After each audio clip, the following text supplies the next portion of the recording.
Hey man, what's going on, everybody? Welcome to another episode of Historically Black Sense, the premier platform for all things HBCU and Divine Nine organizations. And today, man, I have a lovely guest, man. One of my homies who uh, I guess I've become well acquainted with, Miss Kyla. What's going on? How you doing?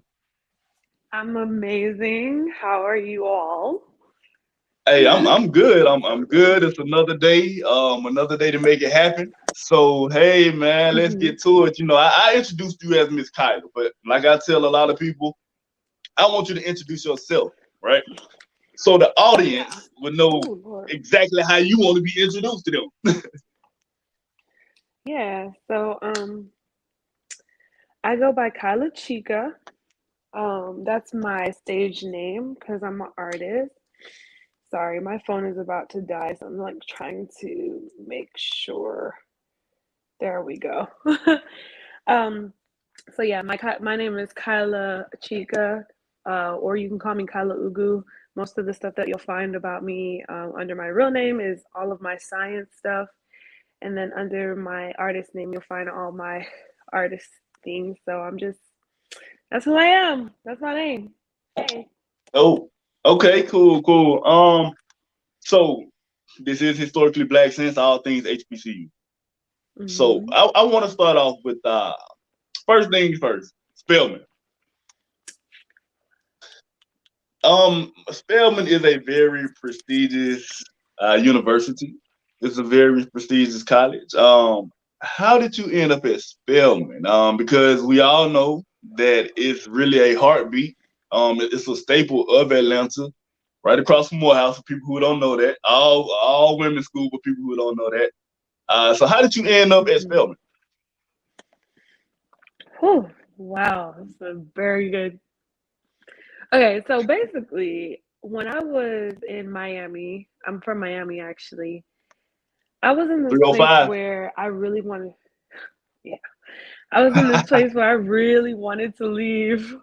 I was like, oh my gosh, I gotta leave. I gotta be independent and get my own stuff.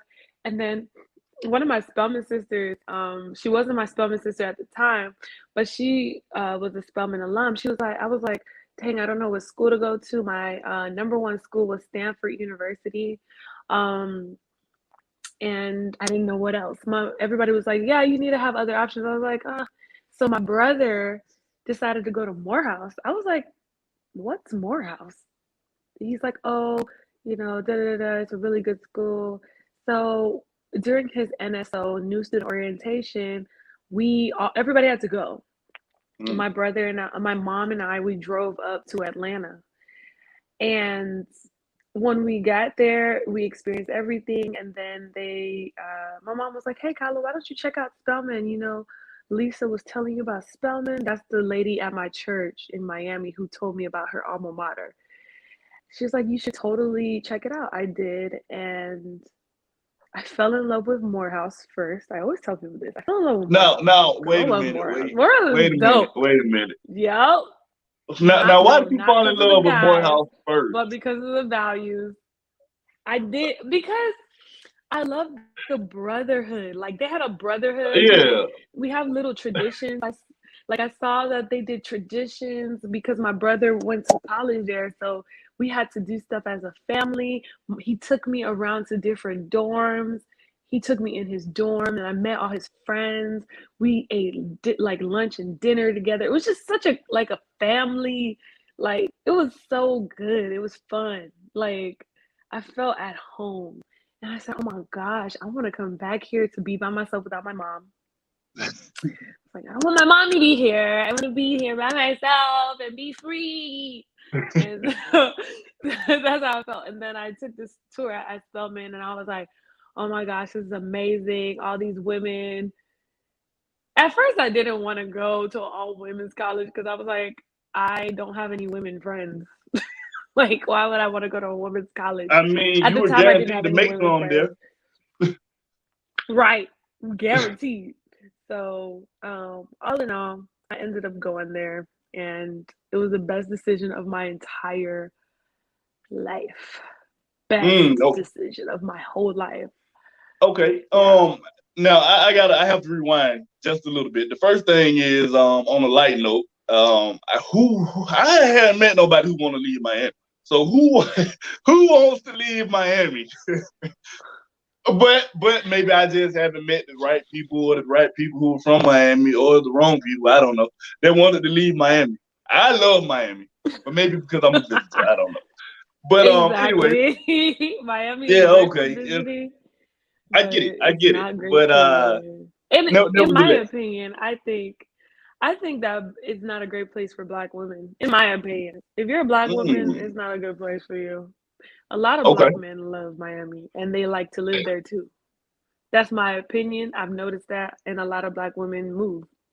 That's what I've okay. noticed. Like if you're African American, mainly, not if you're any other culture. But I'm just stating my opinion and my own observation. I'm not stating that this is a fact or anything. I'm just saying what I've seen and observed. For me, I was bullied for 18 years Mm. there. I had a really horrible situation while I was there. I hated it. I hated everything about it personally. Everybody was just mean for no reason. And So when I got to 18, Morehouse, you don't understand. so You gotta 18, go ahead. 18 years prior. Well, all of this, of course, was prior to coming to Spelman. Because Yeah, then I so say you that gotta because I also mean remember people I'm know. African. Yeah, like I'm African. Sorry, there's a delay. So I think I'm missing when you're talking. So I'm African and my last name is Ugu. And when I was in Miami, I was made fun of about that like everywhere. It didn't matter where I went. Somebody was trying to make fun of it. When I went to Morehouse, see, you got to remember this is when I fell in love with Morehouse. Okay? When I went to Morehouse, my brother was called by his last name. Yo, Ugu, Mm. what's up? They called my brother by his last name. They said to him, I was like, Martin, why do they call you by your last name? He's like, Kyla, in Miami, they make fun of us. But when I got to Morehouse, they thought that that was the most prestigious thing they'd ever heard in their life. Because when you got to remember, Martin and I, we have our roots. We know our African culture because we're African. And when we got to HBCU, they found pride in that versus, you know, your name sounds funny. It's like no, Kyla Chika Yaugu. That is my name because I'm Yeah, Nigerian. I am African. I know where I came from, and I think that they they just really highlighted the things about who my brother and I were when we got to a HBCU, yeah. and that's not what my brother and I experienced. That's just not that wasn't it. We were bullied because we were African. We were like everything was wrong, everything, and it's like yeah. So And I will say that about an HBCU, it's very accepting. An HBCU is for us, for one. yep. So anytime I feel like Mm-hmm. it's like, I mean, it's home. So there's no reason for any bullying or anything to go on of that nature, which is crazy because even being from Miami and being bullied, I'm pretty sure that it could have been by some of us as well. But it's still it's different because for one, once you go to college, everyone is there. Well, most people are there for the exact same reason to get to get a certain job done, to get to the next level in their life. And going to a Right. college such as Morehouse and Spelman, I mean, they're going to embrace you. I haven't heard any stories of Morehouse nor Spelman not embracing anyone. And a lot of things like that, it makes it to the public eye. It makes it to the public light. But I haven't heard that. So let me move on real quick. Uh, a singer. You are an artist. Okay, how did that come about? Have you been singing your whole life? Can you sing or can you sing? Because that's a totally different thing right there. And what kind of genre of music do you make? I'm so mad that you ain't never heard none of my music, DC. What the heck? Well, no. Can you I say? Can know you say? I am, but You the heard my audience, music? You you got to tell the heard? audience. You got to tell the audience. They don't know. Oh, So I'm okay. asking you to tell the audience. Can you sing? Can you sing? And I'm gonna let them be the judge of if you can sing or if you can sing. So that's why I asked. So you want me to sing right now? By all You want me means, to do so. sing, DC? I was just asking. Oh, You we can didn't either say say yes. that. We Hey, didn't say either that. We didn't say you all that. can or you can't now. Okay, I'll do it because we all do. Oh, you ain't about to try me talking about. I can't. Never mind. Let me stop. So can I tell my story and then can I sing, or should I sing and then Absolutely. tell my story? Okay, let me tell Absolutely. my story. So I'm a Spelmanite. So I'm a scientist. I'm a biochemist by training. So And I we're went gonna to get to Emory that. for. Oh, okay. So Go I ahead. went to Emory. Okay, I went to Emory for 4 years, 4.5 years. I worked there as a lead research specialist, as a research specialist, in protein chemistry and immunology. And God sent me on another path to do music. So I've been singing for over 10 years, and I actually went to music school before going to college. So yeah, but then I cut music out because the industry is so risky. And a lot of us were doing American Idol. We were doing like those big TV shows at the time when I was younger. And my music teacher, would select people. Okay, Kyla, you qualify. He would be like, Kyla, I want you to do music. And I was like, Dr. Keating, like, no, I'm not doing music.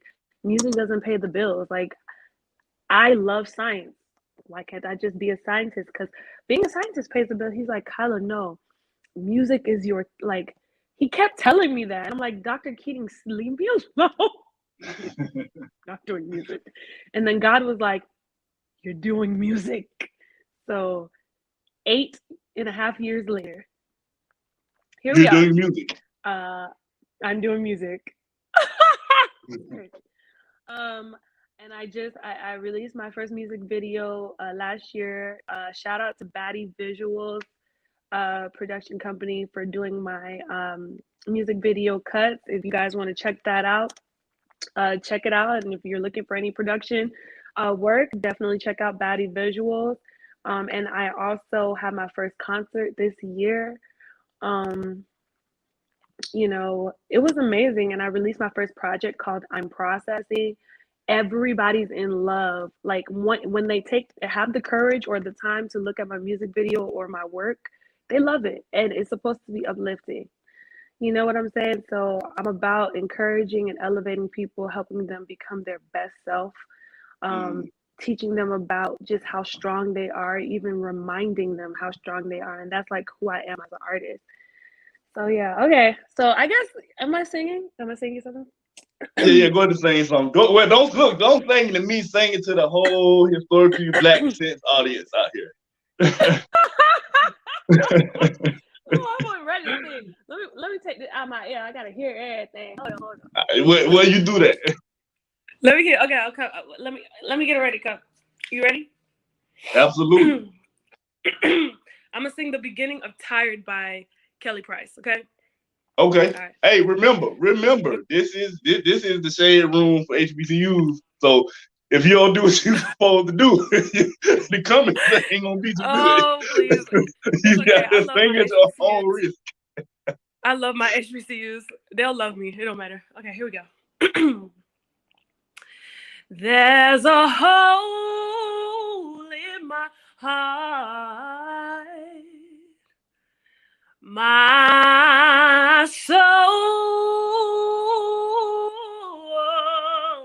is bleeding. I need to free my mind and see what I'm feeling. 'Cause Lord knows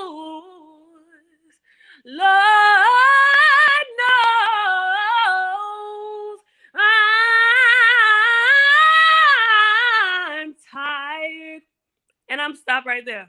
See, hey, that's it for the interview. The interview is over. If you, hey, nah, that's dope. That's hey man, that was an amazing job. I knew Did you that you enjoy could it? sing, man, but you know how it is. You You gotta knew? pressure people into You singing. You sure like, you can knew? you sing for real? Then they're like, would you want me to sing? A lot of people they won't even do it, but nah, No, but no. That's dope. That was an amazing job, and it's crazy that you said that your music is really uplifting, which is something that I feel like we really need right now, because there's a lot of music that's a lot of it doesn't give the most positive message. Just being honest. And it's good that you're doing that genre, but speaking about uplifting, I do want to get into something real quick, because this is based off of a conversation that me and you had when I first met you. A few things that I never would have guessed, and you may not want to talk about it as much, but in a spiritual manner, you hold the title as well. And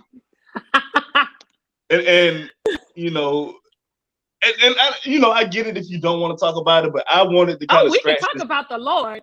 I talk about There my you Lord. go. There you go. Because sometimes people all right. So after speaking with you for the very first time that we met, it's not surprising that your music is uplifting. You are a minister, correct? Yeah. So here's the dynamic. Now hold on. Now tell me how that came about, because the first time that I met you, I'm just like, this girl just is far from the look. No, I'm playing. It's true, because so we met on a movie set, family. That's how we met. That's how I met DC. But you gotta remember, when we're doing a movie, we have to dress the part for the movie. Yeah. So I don't know why he acting up, because I'm glad anyway. It don't matter. We were doing a movie, so what are we gonna do?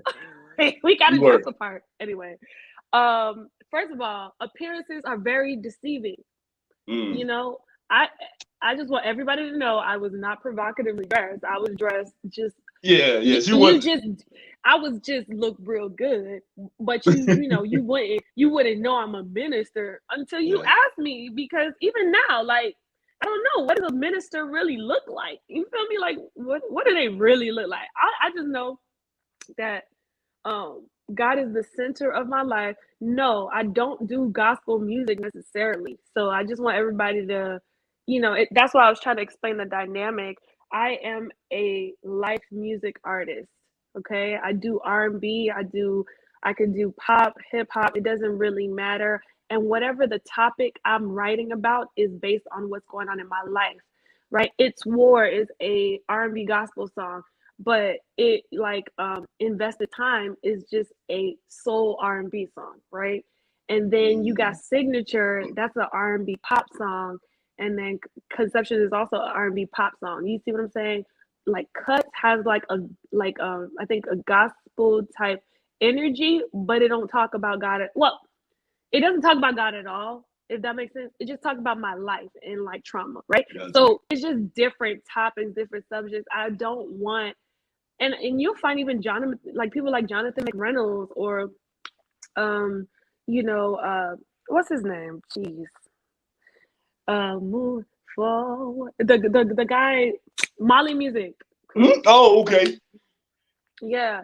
So, it's important that I just want people to understand that God is the center of my life, and I write music and lyrics based on my life experiences to help people see how I went through my process as a person, right? And that's what I mean. That's why my whole vision is to encourage others, because my life process is a living testimony, and I want to help people understand that.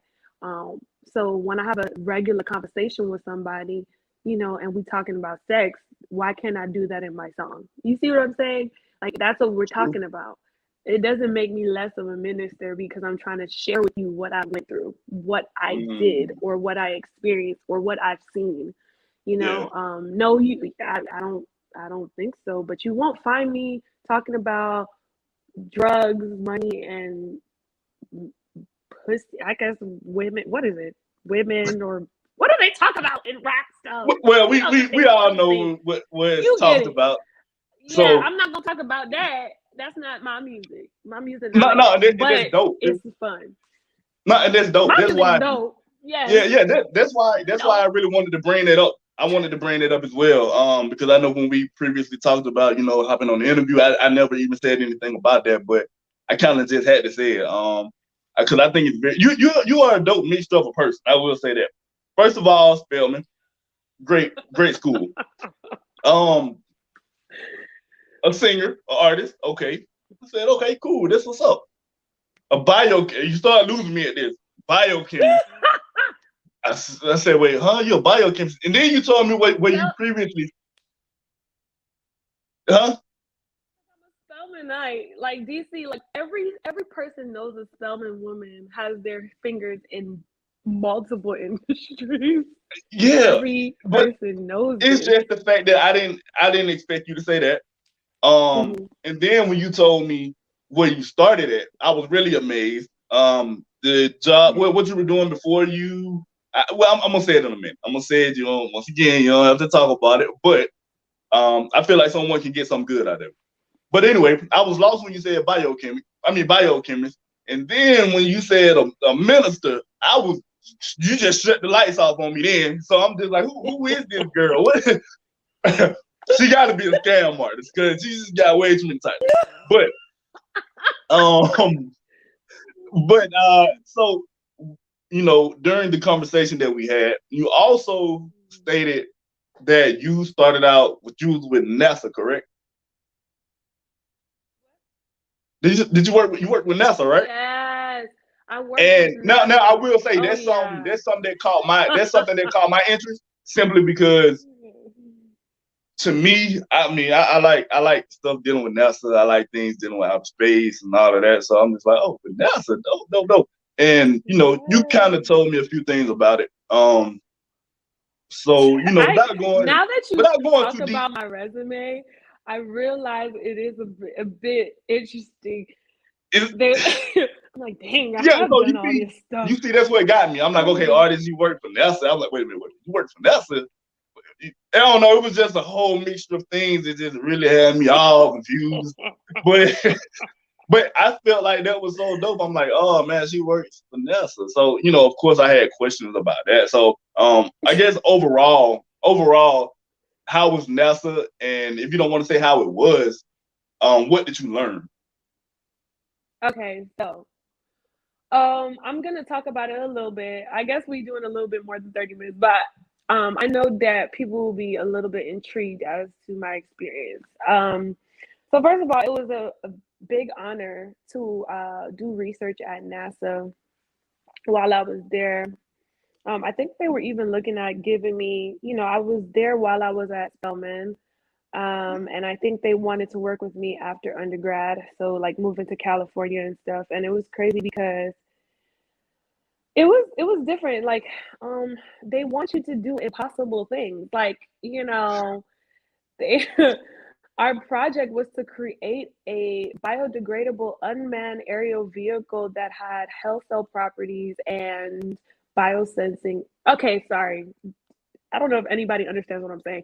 Let me come back.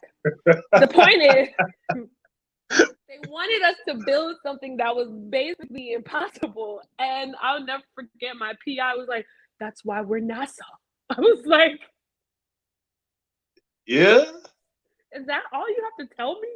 Yes, you're here because you are supposed to create the impossible. I said, okay. Because that's what I love about HBCUs. We like really smart, but like we got a swag on us. Like we still swag. Like we look good. Nobody expects us to be like these geniuses, low key, because they look at us like you looked at me.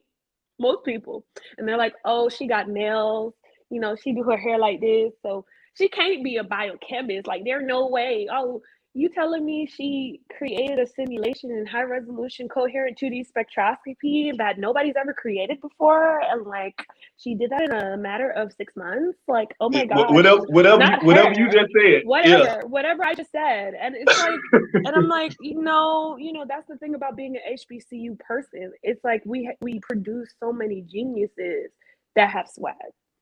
But NASA was a very interesting experience. I don't want to say negative things about it, but I will say that my people of color who did work there really made my experience amazing. They did. Kosuke, shout out to Kosuke. He was from Japan. I ended up being in charge of DNA and RNA like sequencing, basically bioengineering. That's what I did. I did bioengineering when I was there.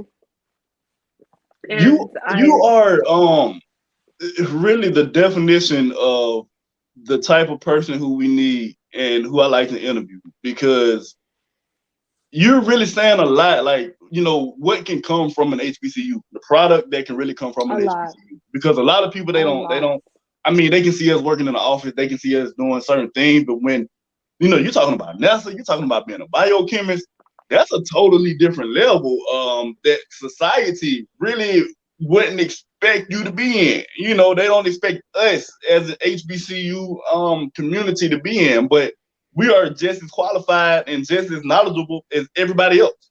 So, and I feel like it's very important for people to understand that, for people to see that, especially young people coming up, because they can see that, hey, I can go to this HBCU and I'm gonna get this same education, and I can follow this same path as the person from the PWI.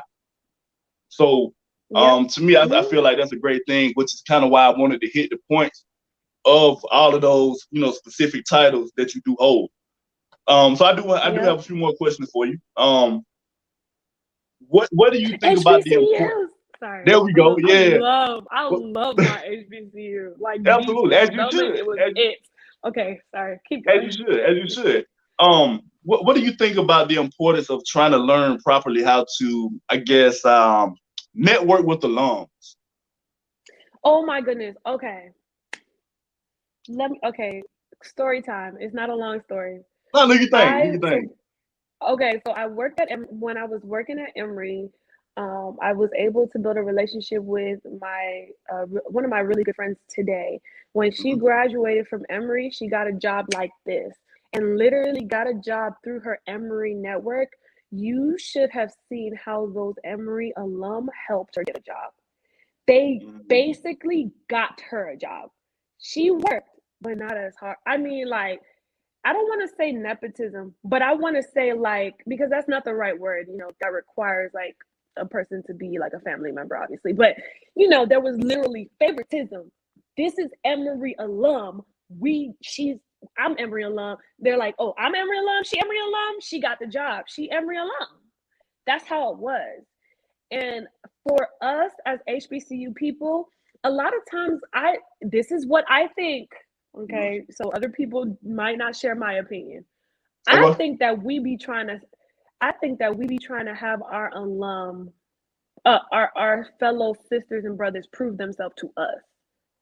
And I don't think that we should do that. They came from our school.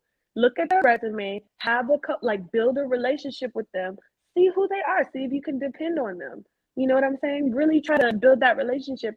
And once you've done that, just give them the job, in the sense of like putting them in the door. That, because like people are like, oh, white people this, white people that. No, because you have the key and you not giving it to your alum.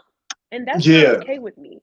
You need to be qualified. You need to be qualified. This white guy that they hired is not qualified at all.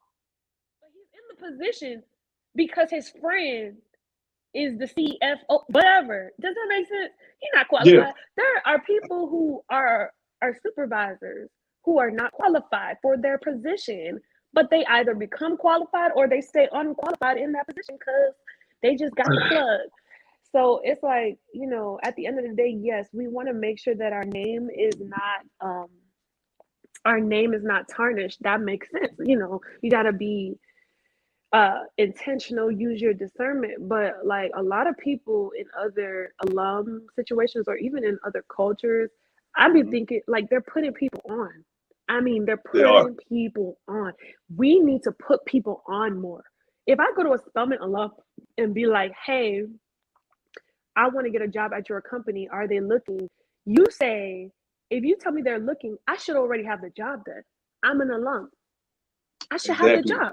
There shouldn't be like, you're supposed to be putting my resume in front of the recruiter's face because I'm an alum and I had dinner with you and I had a conversation with you. And I feel like, I don't know if HBCUs do that the way that Emory does that, the way that PWIs do that. Well, prestigious PWIs. I don't know about everybody else, but I'm like, Stanford, please give me a break.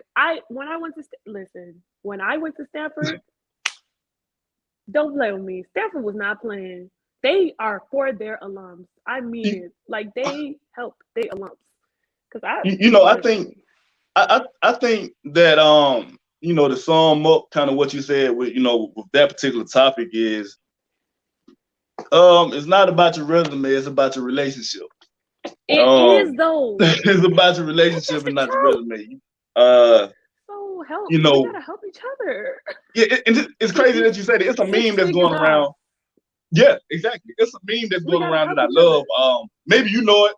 I cannot remember it. You're a minister, so maybe you know. It's something about somebody didn't have a resume, but Jesus told somebody. It's something. I'm gonna have to send it to you. It's something about somebody in the Bible didn't have a resume, but he told Jesus. I don't know. It's something. But I'm gonna send it to you. Okay, so first of all, there are a lot of characters in the Bible that were not. Yeah, it's a lot. But when they had Jesus, they was good. So I don't want to. That's what you talk about, like David, Moses. Look, I'm gonna send it to you. and I want you to use this muscle. No, go ahead. But definitely, it is about relationships, and I won't say that we don't have the access to it.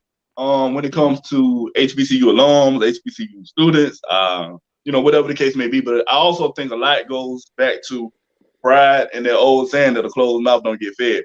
You have to you have to talk to people, you have to network. And kind of leads me to my next question of how do you feel that a current student should utilize their time at an HBCU? You sent me a few things, okay. So I'm like, okay, how should they use their time? A lot of people, they go there for a fashion show. A lot of people, they go just for sports. A lot of people, they go through the motions just to get out and just to say that they have a degree. So how should they utilize it? Okay, listen, y'all. Listen. Learn from my mistakes, please.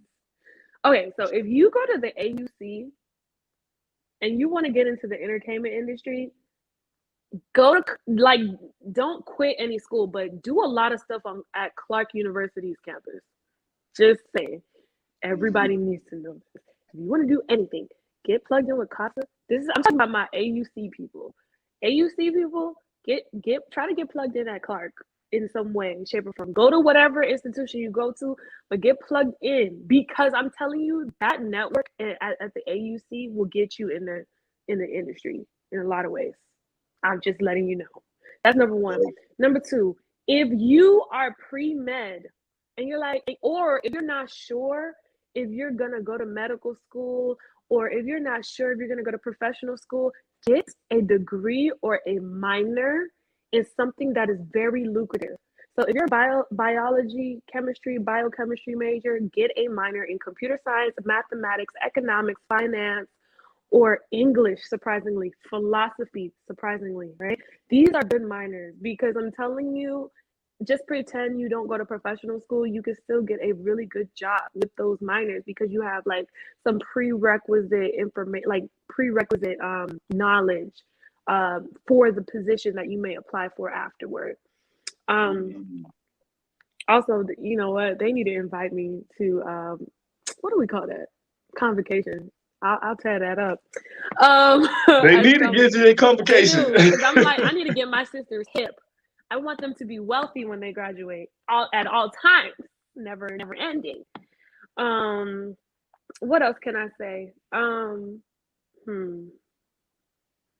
Career Center resume, don't sleep on it.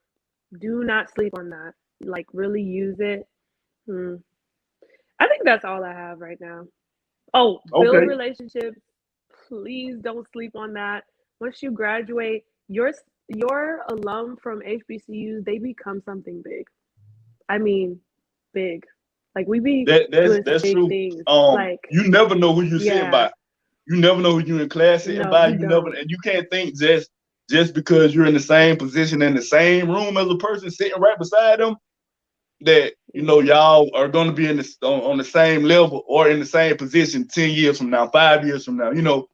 So it's important to network with your current students as well as your alums. So I totally understand them. But like I said, I was going to try to keep you at 30 minutes with a little bit over.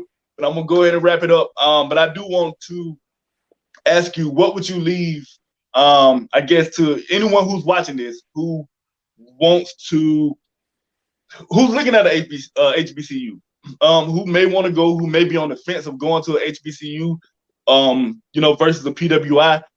What would you tell them? What would you leave them with? Okay, so if you're trying to decide between a PWI or HBCU, I would just ask you, what are you looking for? Because if you're looking for a sisterhood or a brotherhood that will last you forever, people who continue to affirm your culture and who you are as a human being, friendships that you'll have for the rest of your life, forever. Yeah. If you're looking to learn about who you are as a Black person or of African descent, then if that's what you're looking for, then the HBCU is for you. It's an experience not like any other. My mother always said, Kyla, why don't you go to an HBCU for undergrad and then go to a Ivy League for professional school? That makes sense to me, because you'll be very prepared in your HBCU. You'll be prepared to the capacity of knowing how to just learn what you need to learn as you move on. That's what I mean, prepared. But because HBCUs don't always have all resources, but it's an experience like no other. I wouldn't trade it for anything personally. Yeah, the tools that you get at an HBCU, it may not be a lot of resources that other people may have. I feel like we do have them. I feel like, in my eyes, it's just as equal. But we definitely have some tools that you can't get at this, that, and the third university of PWIs. We got some different stuff that you can't get outside of the classroom, inside of the classroom, the community, the camaraderie, the relationships. It's a bond, it's a community, and you won't get that. You won't get that nowhere else. I promise you won't. I think people should go to their you should go to HBCU. I tell people who ain't Black, I tell them, even if you're not Black, go to HBCU. That joint is fire. Hey, HBCU life, we get our work done and we have a great time. It's like no other. It's dope. It is. And we produce very intelligent people. I mean, very smart people that go off to create abundance. So many of my Spelman sisters, one of my Spelman sisters, I found out she's working with P. Diddy. I literally found out that two days ago. And my other Spelman sister was there. There's a whole Spelman entourage in that company now because of her idea. I got another Spelman sister who just got a award. One of my Spelman, I think it was a BET award. She was nominated on BET. She's in my class. There was another girl. My Professor B got nominated for an Emmy. We work at NASA. We go on to do amazing things. And that's dope. That's what it's all about. As much as I don't want this interview to end right now, I'm gonna go ahead and cut it off. But I'm pretty sure we're gonna put it all in the comments of where everybody can find you at. But go ahead and shout your own Instagram out for them, and you can say your whole last name again, because I am not about to butcher that. So go ahead and tell them where they can find you on your Instagram and your real name, and we're gonna go ahead and we're gonna get up out of here. Okay, well, my real name is Kyla Ugu, and my stage name is Kyla Chika, and you can find me on KYLA_CHIKA. Kyla Chika, KYLA_CHIKA. That's my Instagram. My name, if you Google me or if you look me up on YouTube, you'll find all my music and just what I'm about and everything. So check me out, family.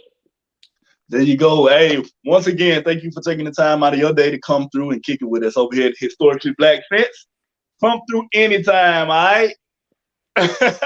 Yeah, for sure, DC. Thanks for having me. Absolutely. Hey, man, thank y'all again for tuning in to another episode of Historically Black Sense, the premier digital platform for all things HBCU and Divine Nine organizations, man. Until the next time, we out.